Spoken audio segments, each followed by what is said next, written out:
পুরো মধ্যপ্রাচ্যে বর্বরতা ছড়িয়ে যারা বীর দর্পে ঘুরে বেড়াতো তারাই এবার ভয়ে জবুথবু হয়ে আশ্রয় নিয়েছে বাংকারে।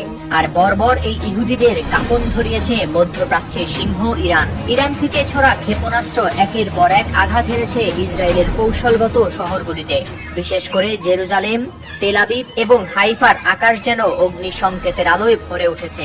1 ঘন্টার মধ্যে 12টিরও বেশি ক্ষেপণাস্ত্র আঘাত হানে। আর সেই মুহূর্তেই ইসরায়েলি জনগণের মধ্যে ছড়িয়ে পড়ে আতঙ্ক। সবাই নিরাপদ আশ্রয়ের সন্ধানে ছোটে, দেশ জুড়ে বেজে ওঠে সাইরেন।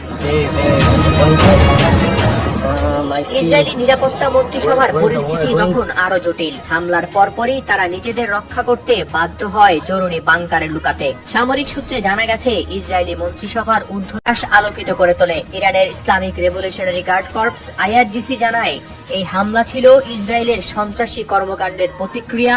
তারা এটিকে আইনগত এবং বৈধ প্রতিশোধ হিসেবে উল্লেখ করেছে।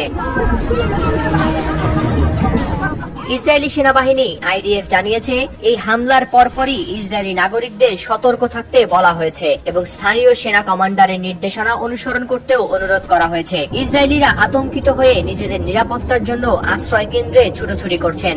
ইসরায়েলি রাষ্ট্রীয় টেলিভিশনের এক সরাসরি সম্প্রচারে দেখা যায়, রিপোর্টাররা মাটিতে শুয়ে পড়েছেন আর পিছনেই শোনা যাচ্ছে ক্ষেপণাস্ত্রের ভয়ঙ্কর শব্দ।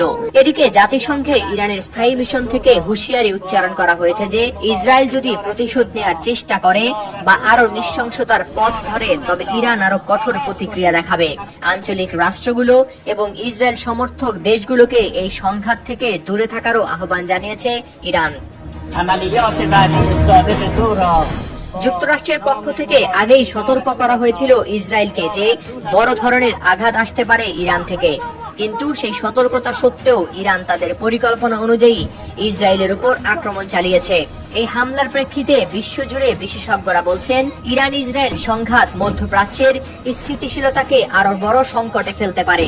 আঞ্চলিক উত্তেজনা যে কোনো সময় আরো বাড়তে পারে, যা ইসরায়েল এবং ইরানের মধ্যে আরো ভয়ঙ্কর সংঘর্ষের দিকে নিয়ে যেতে পারে।